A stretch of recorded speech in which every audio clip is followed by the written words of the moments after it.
Today, the vibe is heavy, really heavy. Because when Terrell Suggs, one of the most respected guys to ever wear this uniform, decided to speak openly about John Harbaugh, that's not some random opinion toss around. This is someone who lived it all inside the building, laying out exactly where the coach gets it right, and, more importantly, where he fails, even comparing him to Andy Reid, a coach he knows just as well. And what hits hardest is the way Suggs says it. He makes it clear that this difference in command isn't a detail. It changes the environment. It changes respect. It changes results. And if he spoke up now, it's because something serious is going on. Stick with me until the end, because what he said isn't gossip. It's the kind of truth that can shake an entire season. Andy Reid kicked off that conversation by leading with a line he knew would land. He was the one who gave John Harbaugh his first NFL job. Reid delivered that straight, no sugarcoating, making it obvious this wasn't a small detail in that call. He used that fact as the foundation of a pitch that framed his relationship with Harbaugh as a relevant element in the whole negotiation. Suggs made it clear that line caught his attention immediately because it targeted someone who had been central to his career. Working under Harbaugh for so many years built a technical and professional bond that shaped his style in the league. So hearing that Harbaugh's past started with Reid instantly increased the weight of the call. It wasn't a detail someone like Suggs could ignore. The way Reid brought that up also showed his confidence in the impact of the revelation. It wasn't a random comment. It was a clear attempt to build connection through a figure Suggs respected deeply. Reid knew that naming Harbaugh, and especially positioning himself as the starting point of Harbaugh's career, would touch a reference Suggs valued. And that effect showed up right away in the player's reaction. That move opened the door for Suggs to reconsider his initial position. Not enough to make him decide on the spot, but strong enough to leave him reflecting on what that call really meant. It was the first element that moved the emotional and professional structure of the decision, laying the groundwork for the arguments that would follow. Reid didn't stop at the first job line. He went further, saying that much of what Suggs admired in Harbaugh had been built during the years they worked together in Philadelphia. It was a direct message, strategically used to reinforce the idea that the core of Harbaugh's coaching DNA had been formed under Reid's influence. That put Reid in a position of authority within that comparison. The impact of that line was immediate because it touched on things Suggs recognized from day to day. Harbaugh is known for certain leadership patterns, a work rhythm, and a competitive posture that defined the Raven for years. Hearing Reid position himself as responsible for much of that structure made the Chiefs coach feel closer to what Suggs already found familiar, creating a line of continuity between the two. That approach was Reid's way of showing he wasn't offering just a different team, but something aligned with values Suggs already knew. He wanted to show that a move wouldn't mean abandoning what mattered to him, just changing the setting. That mix of authority and reassurance shaped how Suggs interpreted the offer in that moment. Still, Suggs made clear he didn't answer immediately.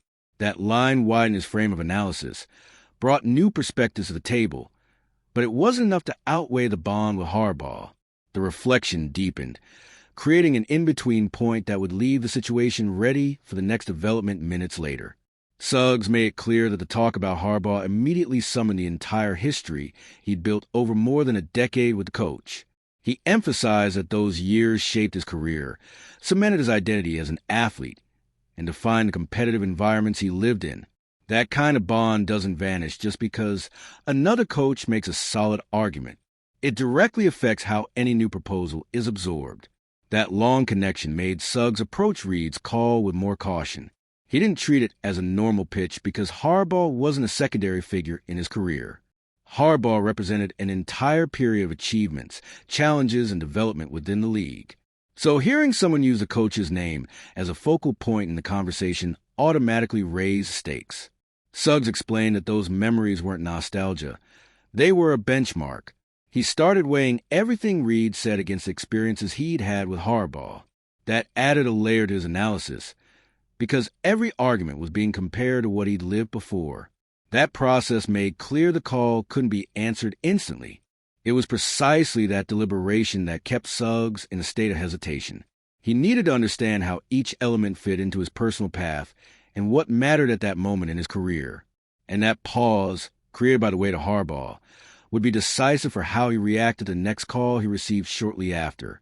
All right, we're already past the halfway point of this video, but before we continue, I noticed you haven't left a like yet. It's really important because it helps YouTube keep showing you my content so I can keep bringing you the best news about the Baltimore Ravens. So go ahead and hit that like button. It's free and it really helps. Thanks. Now let's get back to it. Another point Suggs highlighted was his surprise at the way Reed positioned himself in the conversation. He said he didn't expect to see such a seasoned coach put himself forward as the origin of another respected coach's style. That claim isn't common in the NFL environment, and for that reason it made an immediate impact. Suggs realized in that moment that Reed wasn't just making a pitch. He was building an argument based on influence and legacy. That direct comparison hit Suggs because it placed two coaches who shaped the league into an unexpected hierarchy. Reed didn't speak of Harbaugh like a peer, but as someone formed under his guidance. That shifted the way Suggs looked at the conversation, because it expanded the scope of the offer and showed Reed knew how much Harbaugh's name mattered to him. Suggs also emphasized that Reed's posture carried confidence. He was a coach stating he'd taken part in building something Suggs valued deeply, and that message stood on its own.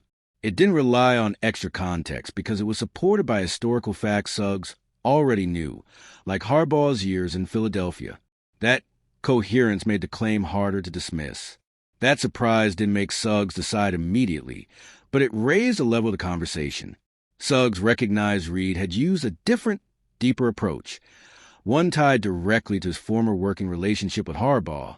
That understanding left a decision ready to be swayed by the next contact, which would come while he was still absorbing everything he'd heard.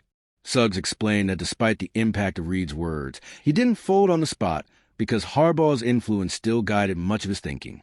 He said he needed time to think because he didn't want to make a quick move while still processing what he'd heard. That pause was a direct result of the respect he carried for Harbaugh and everything they'd built together. That hesitation showed that even recognizing Reed's arguments, Suggs wasn't willing to ignore his own history. Harbaugh remained a reference point, and that prevented any impulsive response. Suggs was balancing two worlds, the consolidated past with Harbaugh and the possibility Reed was offering, which was starting to take shape, but hadn't yet overcome the older bond.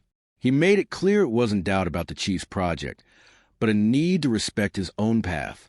That stance showed Harbaugh still played an important role in his choices, even if he wasn't directly part of the conversation anymore.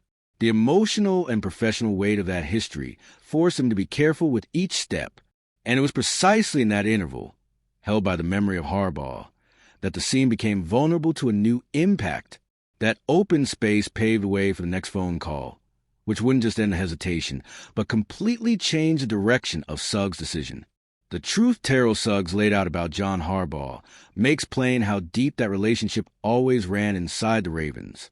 When he recalls how Andy Reid used Harbaugh's name to try and pull him out of Baltimore, it becomes clear how much respect was there.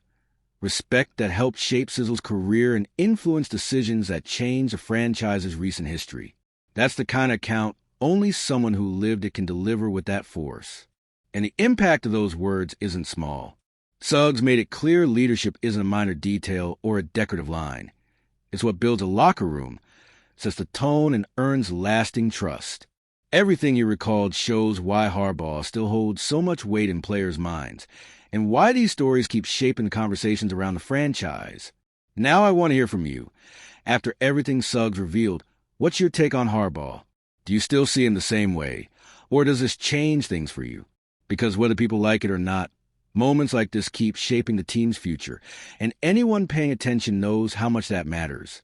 And if you, just like me, are passionate about the world of football and want to learn more about the Ravens' legacy, don't leave this video without sharing it with that friend who is also a Baltimore Ravens fan and will love this content. See those video suggestions on your screen? The first one was handpicked just for you, and the other is a recommendation from YouTube itself.